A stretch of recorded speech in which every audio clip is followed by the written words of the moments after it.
When looking on Marketplace, I found a listing for a 1972 Honda CB350 project bike.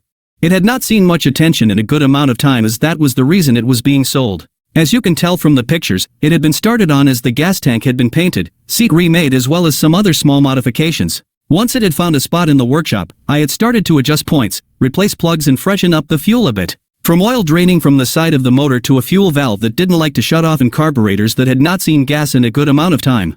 After getting the bike to stop draining every possible thing it could, I had worked out just about every issue with endless backfires and a clutch not engaging. Now that my drivetrain was at least down to a few flaws, I would soon find myself removing the swing arm to remove passenger foot peg mounts that just didn't look right for what I wanted. After cutting and grinding the right side mount off, there was something not quite right with the frame.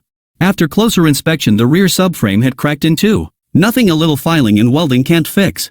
Unsure of the next step for this project, as there were so many things it needed, I started on an exhaust, not just buying $100 worth of eBay mufflers. I wanted to build a 2-in-1 exhaust system with a M4 muffler. After a few afternoons of questioning every single measurement I had cut and bent pipe for, I had what was starting to look like an exhaust system. After replacing the bent clutch rod, the engine still had a small oil leak. Not until draining the oil did I know there was a whole gallon of oil in a 2-quart inner motor oil revisor. After much wiring work, I had found myself at a point of needing a headlight. Finding a 5-inch metal dome and a 4-mode light that just caught my attention. I had to have it on this bike. After sanding and peeling the rubber they had put on the engine, it was finally ready for some heat-proof paint for the head. Once I was at a standstill with waiting for parts, I had finished the exhaust.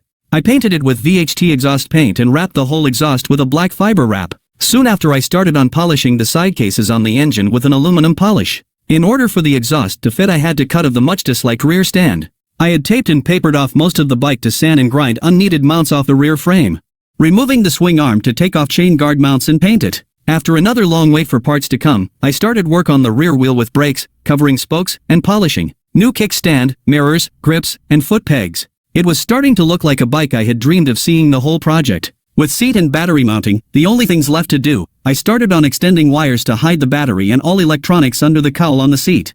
One morning, I started work on welding a battery tray.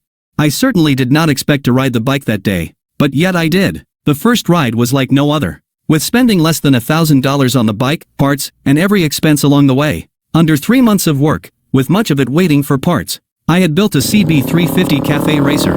Any questions, comment them. Links will be posted in the description.